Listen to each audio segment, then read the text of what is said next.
goes on. Okay, second term about to get underway. The Swans 16-point leaders as we rejoin the action. And it's umpire Howe to bounce the ball and start the second quarter at the Sydney Cricket Ground. The Swans 7-3-45, Carlton 4-5-29. Madden got the knock and it looked well directed, but Williams sharked it and Wright puts Sydney into attack and places it a treat to Morwood. In fact, it's not, it's Henwood chipping in from the side and taking it 40 metres out directly in front. And a chance to give the Swans a flying start. 25 seconds gone.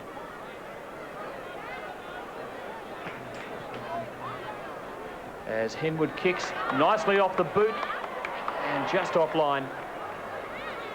And that was one which would have really put the Swans in the box seat. As it is, they lead by 17 points, and that's a handy advantage at the start of the second quarter. Incidentally, the reserve score, Carlton 25-17, 167, beat the Swans 16-12, 108 as Mackenzie puts it back into play. Kicks it almost to the centre. Ironmonger above Madden. Coming through was Morwood. His own teammate Wright got in the road. Murphy strong. Wright at it again.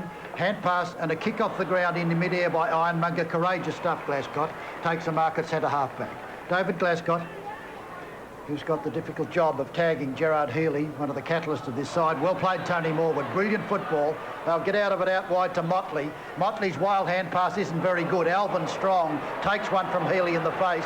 Picked up by Wayne Johnston. Downfield it goes. A good spoil by Carter this time. Browning roving intelligently. Drives the left footer to the line and puts it out of play with a grubber. That was very, very good play by Mark Browning. When you've played over 200 games, Doug, you know when they're head for the boundary line. He sure does, Kev. Scrimmage from the throw-in and a ball up. As I mentioned during the first quarter, a tremendous crowd at the SCG. It really is a sight here under lights. I also mentioned that clash in the qualifying final last year, which Carlton won by 13 points after the Swans made the early running. Carlton took control, but then had to withstand a great Swans fight back. Well, the first quarter of this match reminded me very much of that qualifying final, and there's Hafey with that phone. I think Kevin Bartlett must be on the other end because Tommy's been chatting into it non-stop since the match got underway. A high tackle, Swans free kick, and Stevie Wright, who it was at the bottom, takes it out to Bolton, loves to run, and kicks to the centre line, where Alvin has front position, probably should have held it. Now Evans, who made 2 mistakes in the first quarter. That's more like it to Glascott. Up to half forward, Silvani from behind. Free kick for a push in the back, and it's going the way of the Blues. To be taken by Silvani. For a player so young, Silvani has really learnt that you play in front in league football. And not much doubt about it on the replay. Neil Cordy, with eyes on the ball, just running into Silvani's back. And umpire Clayton satisfied that it constituted an infringement on the man with front position trying to mark. And Silvani is 45 metres out directly in front for his second. It's a good kick. Right through the middle. Lovely goal from Silvani, who's looking very good up forward again tonight. And brings Carlton closer than they've been for quite some time since the Swans ran away with those 6 early goals. And the margin now back to 11 points. Well, he's kicked 17 goals for the season now, Silvani. And in that first quarter, he really did trouble Neil Cordy, the former Footscray defender. And I feel that Tom Hafey at some stage may have a look at moving Cordy because Silvani looks very, very dangerous. Yes, he looks just as if he might lack a tiny bit of height there, Kevin, Cordy, even though he's got a big spring. In comes Madden, Ironmonger with him. Williams gets the kick out to open territory in the half-forward line. Leading in the race to the ball. You're caught there, Dean. You were too slow. Another great smother by Morwood. Quickly it comes out to Murphy. Murphy's kick is a grubber and Dean's back in the game. He's tackled now by Morwood. Potter it was that time. Look out, Mitchell. You'll be caught by Glascott. Down it goes. And then Stacks on the mill. And umpire will come in the bounce. There he is on that phone again. Is Thomas Hafey. A very impressive coaching record, Tom. Certainly is. The Swans still in front, but Carlton narrowing the margin. Williams, the hand pass, but no receivers there. Dorotich was tackled high, but penalised for holding the ball. Well, the umpire saw it from a different angle from that which we were viewing, and Dorotich, one would have to say, was a little unlucky there, as Healy takes it on half-forward flank. Good centering kick. All Carlton at the front, but Madden not really going at it with confidence. And eventually a ball up will result. No, play on, still the call. And now a throw in the Swans forward pocket. That was a bad attempt by Madden. He only went with it with the left arm. He didn't really attack the ball then. He should have really taken that mark, Madden. At 6'9", and when there's nobody around you, you've got to take marks. Henwood comes in to do battle with Justin Madden this time. Another ugly pack develops as players tumble on top of it. I've often thought if the umpire just pull one out and pull a free kick for someone lying on top of the ball, maybe this blot on the escutcheon of the game would disappear. In attack, again Henwood battles. Against him it goes to Madden. Madden's had a pretty quiet time against Ironmonger. Ironmonger lurking around the centre of the ground, 15-metre penalty as well.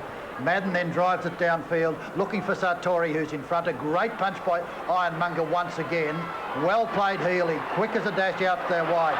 From Mitchell it goes to Bolton and to Stephen Wright, and Stephen Wright shoots and Capper takes the screamer. And what a magnificent kick of Stevie Wright. You could see Capper darting back towards the goal square. He angled it magnificently. What a beautiful kick it was. Stephen Wright has played so perfectly. There you can see the ball put to the foot with so much purpose, and Capper did it beautifully. Outstretched fingertips just in front of Mackenzie. He's missed one simple one before as Warwick Capper. Shoots for goal now. Could scarcely miss that one, and a richly deserved goal. His 28th for the season, and Warwick Capper always a problem for the opposition because of his bounding athletic ability as well as his great mark. We often hear, Doug, about coaches asking players to centre the ball. Well, there was the perfect example.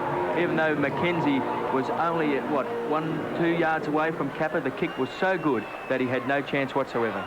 And a good start to the move by Ironmonger with that huge spoil in the middle of the ground, which set the ball rolling. And he's done well. He's having a good season after his future with the Swans did seem to be in a little bit of doubt when he couldn't get a game in the finals last year. He gives it to Potter after a centre square infringement. Capper again. Well done, Mackenzie. Paid the mark. The umpire has awarded the mark, even though the players aren't aware of it at the moment. And Warren Mackenzie, who has a very good pair of hands, which he has exhibited up forward for Carlton, played at full forward in the elimination final of 85 against North Melbourne, now finds himself at full back and with a very big job on his hands. Ironmonger nicely getting it off to Murphy. Oh, great weaving to Williams. He'll just about kick this. He has. Great goal. He uses the ball so perfectly. And the Swans, after conceding the first goal of the quarter, kick the next two and lead by 23 points. And great play by John Ironmonger. He went for the mark in the pack, or tried to knock the ball forward with Madden. He came down to his knees, on hands and knees. He got it out to Murphy, and Murphy with that slick handball. It's the running players of the Sydney Swans, Murphy, Mitchell and Williams and Bolton, that are starting to cut Carlton up. Surely the most damaging player in league football is Greg Williams, the man whom Carlton rejected as too short and too slow, nowhere near good enough, they said. Here's a chance for Kennedy. Kennedy out wide, and Williams again steadies, hooks it back looking for Bays. Motley behind him. Here comes Dorotich to give assistance. Bays kicks away from him. He might beat both of them. Motley comes back and tackles him. Now Motley's got a chance with a left footer, down to wing position. In front, it's once again, here comes Bolton, wants to go for the run. Out to John Ironmonger. A very good left-footer downfield. Mackenzie's got the chance, and a very fine mark. Done a good job so far, Mackenzie. He's tried to play in front of Capper. He's not worried about him jumping over the top of him. He's working on the principle that if he wants to stand on his head and take a spectacular mark, let him. But how many can you take in a night? Good attempt by Sartori to bring it down with one hand. Bays. And again, the Swans use it well. Browning from within range, but he's well off direction. Kicked in a hurry. And the goal umpire lets everybody here know that it's offline for a behind, and the margin 4 straight goals. The Swans nicely clear at the 9-minute mark of the second term. For such a beautiful kick, Browning hasn't been on target in recent weeks. Against Richmond, he missed 3 goals coming down from the half-back flank, ran about the same distance. Ironmonger and Madden. Ironmonger gets it down the Swans' way, and a punch by Morwood. Could have been a free to Mitchell. He's tackled by 2 Carlton players. Dean is there. Ball is held to him. It'll be bounced, but the Swans have swung into attack once again. And so much of it's coming from Ironmonger's complete dominance of Madden. And he comes to do battle this time with Madden again. Good leap by Bays. And once again, ball on the ground, and Pack falls on top of it. And the umpire has no other decision yet to ball up again. And we'll see the same contestants. But John Ironmonger is going straight at Madden. And when you've got over 100 kilograms coming at you, it's a pretty daunting task. Good play, Madden, this time. Reece Jones fumbles and cleverly out to Bolton. Back it goes to Mitchell. Mitchell shoots it down and it's again Mackenzie. Almost took it in front of Kappa. Kappa looking a bit angry. It's out of bounds, but the Swans are still in attack.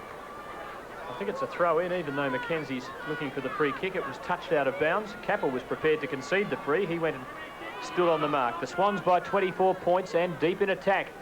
Madden, well directed to Meldrum, gets the Blues out of a tight situation. Chance for Dennis, running away from Browning, or is he? Yes, he is.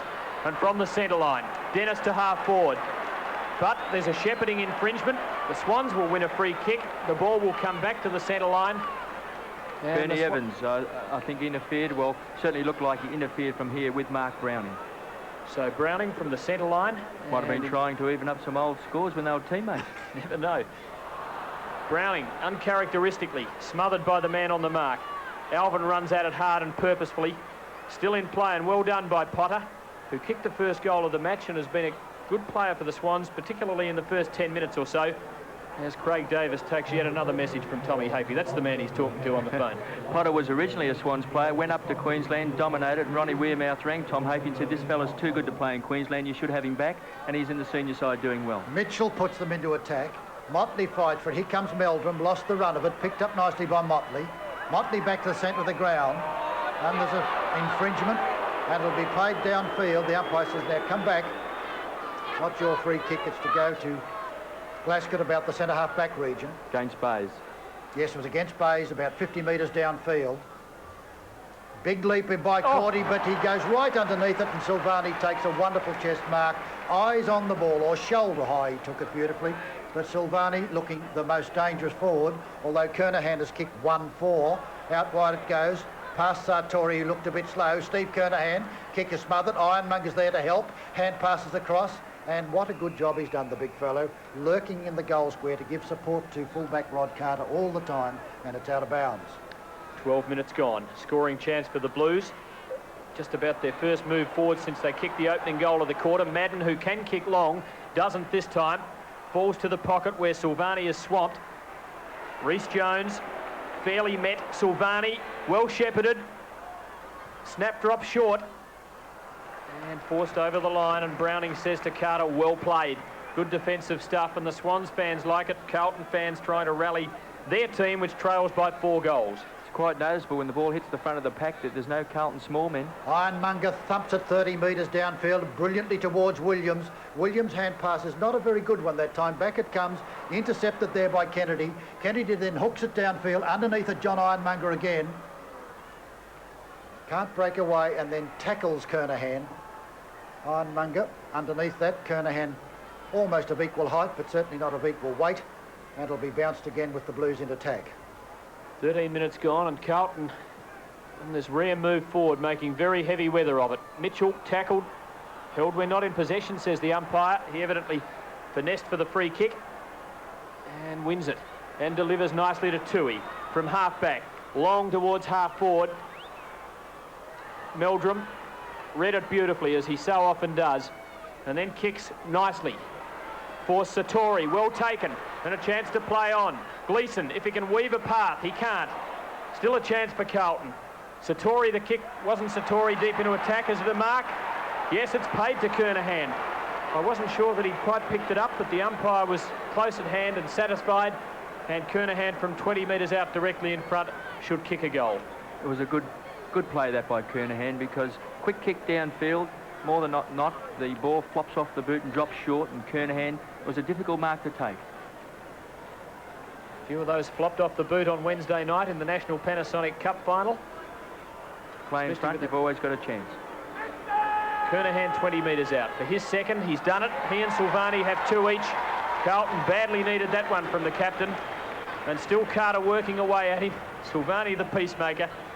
And the Swans lead by 18 points. There it is, when Sartori took the mark. And he eventually got it across to Kennedy after they'd fumbled. Hurling with it was Gleeson. And I think it was Kennedy under real pressure, a very quick one downfield, and a fine mark by Stephen Kernahan. Kennedy's now off the field. Did he mark it? By gee, Yes, I think it might have bounced, fallen between his arms and hit the ground, so Carlton lucky. Kennedy off and Robinson on. Goal kickers for the Sydney Swans, the major ones, have been Tony Morwood and Stephen Wright, 2 apiece. And right in everything there. He gave Kappa a goal just a few moments ago with the most perfect left foot kick to position, and a very long one it was too. Silvani and Kernahan are both looking very dangerous down in the goal square. They're both standing in the goal square, and if Carlton can get the ball down quickly, their marking power is going to trouble the Swans. The reason they can't often is Ironmonger, who got it once again to Potter. Over the back it goes away from Meldrum on Stephen Wright. Meldrum out wide looking for Dennis. Dennis is pursued by Browning, and he's shown some paces, Dennis. Browning catches him this time, and Dennis, an flurry of arms and legs, and Browning tosses the ball away angrily. The free kick obviously going to Dennis, and I would have thought maybe a 15-metre penalty against Browning as well. Ian Collins telling me before the match that he was very surprised that Dennis wasn't picked up by the West Coast Eagles. Got a high opinion of him. Over the back it goes away from Sartori towards the boundary line, and it's trundled over the line by Mitchell out of bounds. There's Hawke waiting to come on for the first time, and a talented player is number 34 too. 16 minutes gone. Half-forward flank for Carlton, trailing by 3 goals. Ironmonger and Bolton help it on its way. Dennis versus Holden. Dennis nowhere to go from there, and penalised for holding the ball.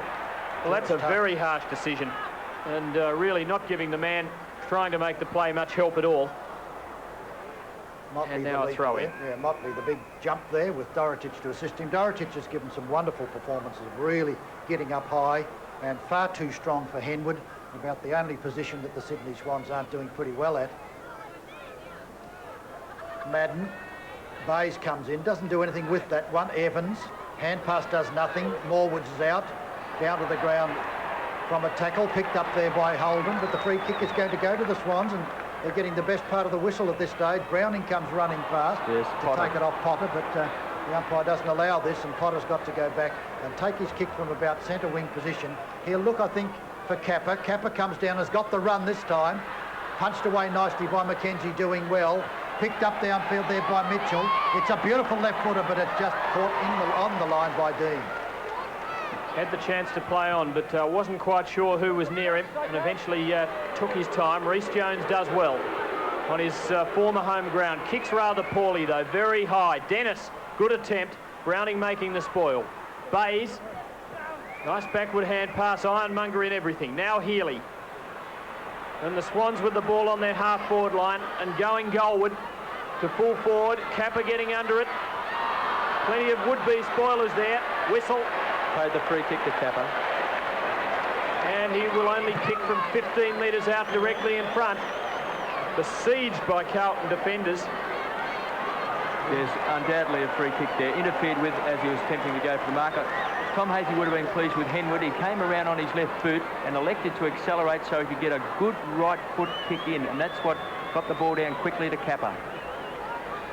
So from point-blank range for his second goal, he gets it.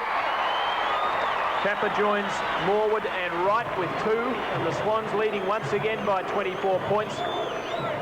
But the statistic of Kappa's 2 goals probably doesn't do Warren Mackenzie justice, because one coming from that free kick, which I don't think was really Mackenzie's fault, and the other one from a beautifully delivered ball. We can see Mackenzie there putting his hand in the back of Kappa and pushing him, but it was a beautiful kick by Henwood. He could have kicked it on the left boot, but he elected to get onto his natural kicking foot, and that resulted in that long kick going into the goal square. Well, he should have a third, really. He took a sensational mark in the first term and missed a sitter. He impresses me as Warwick Kappa, because even when he's down, he's really a danger. They've got to concentrate him all the time. Good punch this time. Out wide Meldrum, you've tried to do too much. Steve Wright kicks it off the ground. Out towards centre wing position, and Murphy picks up and then gets a nice hand pass across to Healy. Healy's on half-back flank. Dorotic from behind pushes it down. Oh, good battling little mark. Well done by Mitchell. That was really beautifully done. And Dorotic over the top has really hurt himself. Umpire comes in, speaks to Henwood. It's against Henwood, taken away from the Swans. And the free kick is going to go to Dorotic. Well, I'm not sure what it was all about. He's caught one in the mouth then, Doug. That was as he flew, and I don't know whether the umpire originally awarded the free kick for that. Kernahan, beautifully taken. Good hand pass was meant for Evans, but Meldrum got in the way, and the Swans are out of trouble through Browning. Poor play by Meldrum. Oh, and Kernahan really going in. Tui and Kernahan. Yeah, Tui was into it, wasn't he? He went for Kernahan. George Foreman would have been pleased with that. Yep. George Foreman is a champ. Well, really went at him. Bernard Toohey is a very fiery customer, and he really went straight at him that time. And Kernahan came back at him too. Well, I think Kernahan has been niggled earlier in the night by Carter, and perhaps showing signs of being affected by that. I don't know whether that's quite in Carlton's interests. He's out at centre half forward now, incidentally, Steve Kernahan. Well played, Ironmonger again. Then falls on it. At full forward is Satori, who's been somewhat disappointing. As Kevin mentioned earlier, he took more marks than anybody in Australia last year. Incidentally, the year before, the man who held that title was Stephen Kernahan. So there's some potential high marking strength in the Carlton forward line. And come the big fellows once again. Thup, Ironmonger, Morwood and Dean. Dean won that one. Beautifully picked up by Murphy. Out it goes wide. In front, McKenzie. Capper makes up ground. Punches down. McKenzie follows on very strongly. Rhys Jones doesn't do it well. Picked up by Bolton. Bolton's beaten him. Bolton down in lovely position. Henwood, very strong, but a good spoil. And eventually it's pushed over the line out of bounds. I thought he could have nearly got a free kick, Henwood. No, I thought he jumped very early. Yes, I'm inclined to agree. I thought Dorotich jumped a fraction too early, but the umpire didn't see it that way.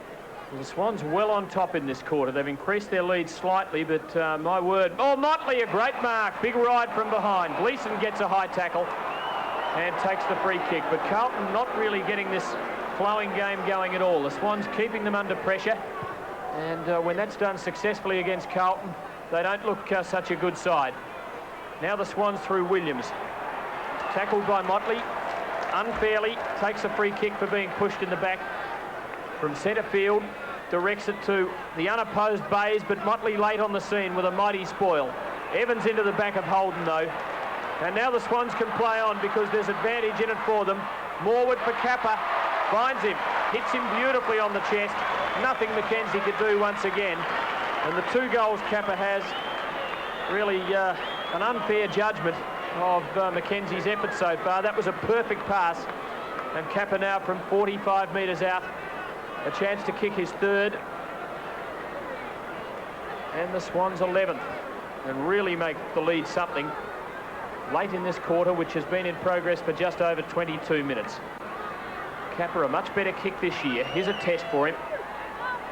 Plenty of length. And almost the accuracy. So close. Second poster to the Swans in the match. And really they're unlucky not to be further in front than the 26-point margin that they hold. Dean choosing to kick out this time for the Blues. Kernahan comes down to do battle with Ironmonger, so maybe he's put on the ball now by Robert Walls. Out wide, a terrible kick, straight to Healy. That was really a terrible kick. The only player anywhere near him was Gerard Healy. Healy, who's normally very long kick, not so long. Dorotich goes up. He's been a very good defender there. Out it goes wide. Glasgow, you better hurry, but a clever hand pass out to Alvin. Alvin downfield.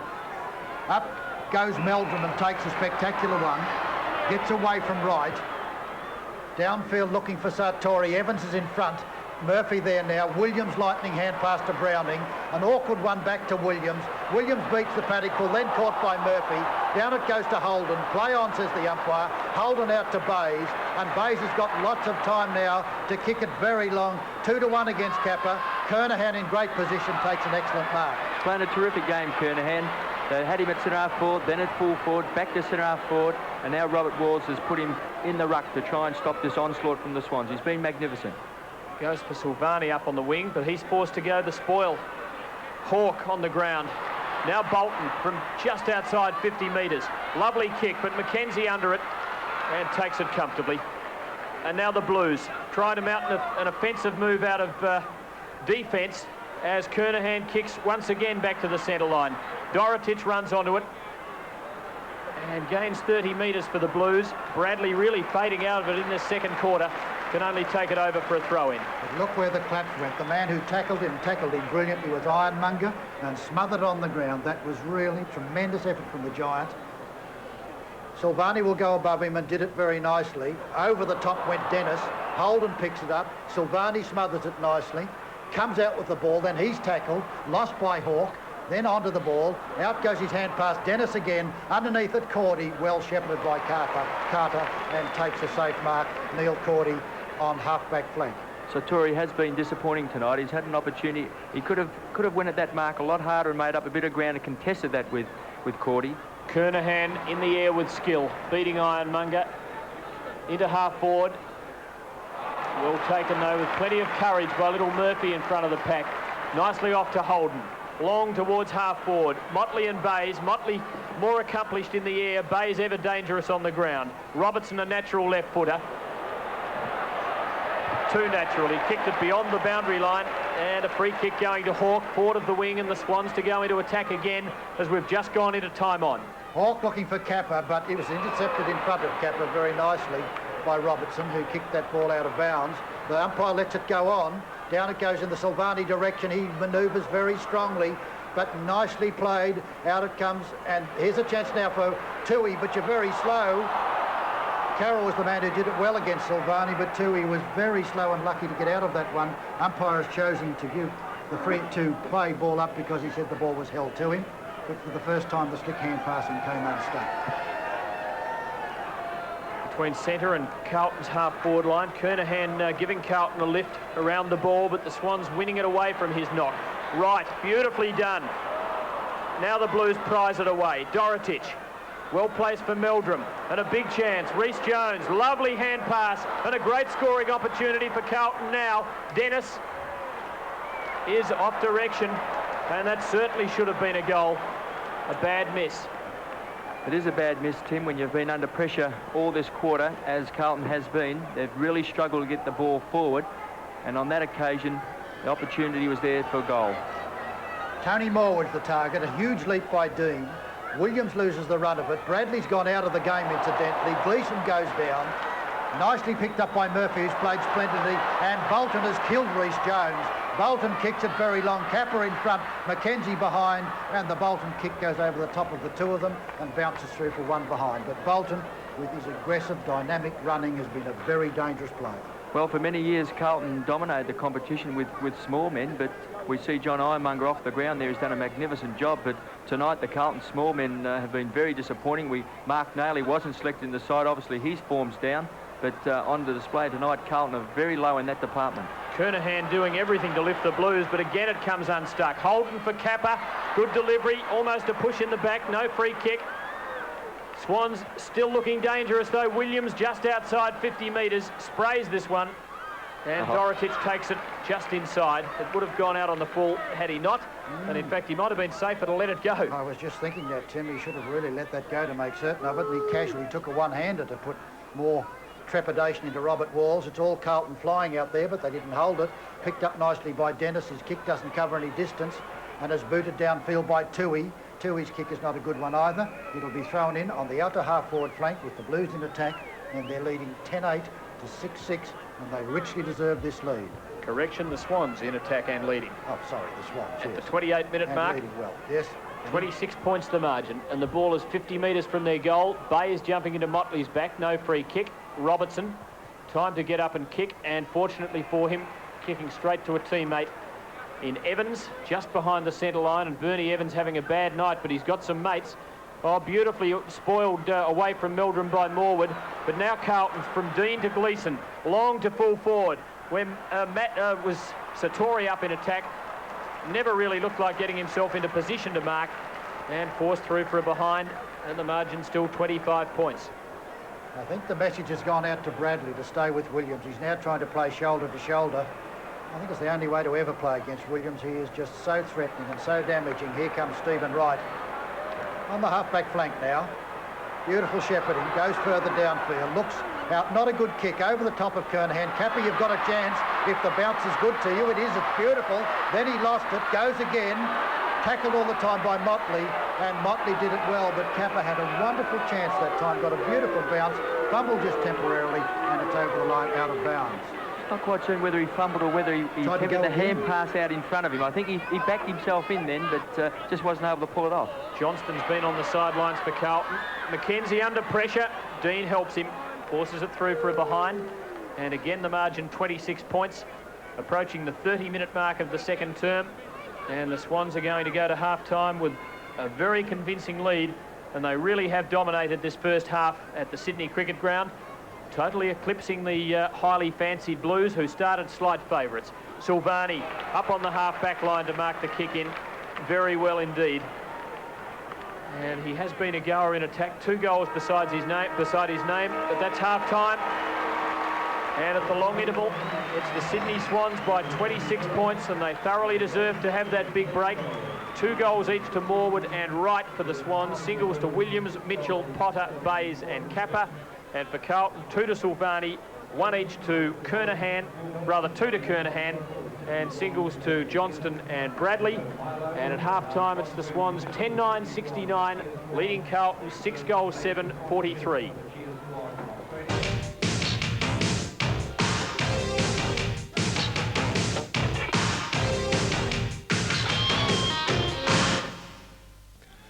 Immediately after the Sunday football match from Perth, we'll have another edition of Sports Arena, continuing to cover the offbeat and too often overlooked activities which have given Sports Arena a fresh identity. You'll see some spectacular sprint karting at the National Championships, meet 2 of Australia's top sportswomen, enjoy our regular features and scoreboards, and also get an insight into the women's professional golf circuit as we interview a top Australian golfer about her experiences in America. I hope you can join us Sunday afternoon at 5 o'clock. Coming up on the 7:30 report, race rigging in Hong Kong and the Australians who do the dirty work. In private boxes high above the track and in offices around the city, the Shanghai Syndicate decided which horses would win, and Australians would turn the decisions into reality. And it's been going on for more than 10 years. When I first come to Hong Kong, the Shanghai Syndicate was known to everybody. I think everyone's been approached. I've been approached a few times, especially when I first come here. Saddling up a certainty, coming up on the 7:30 report.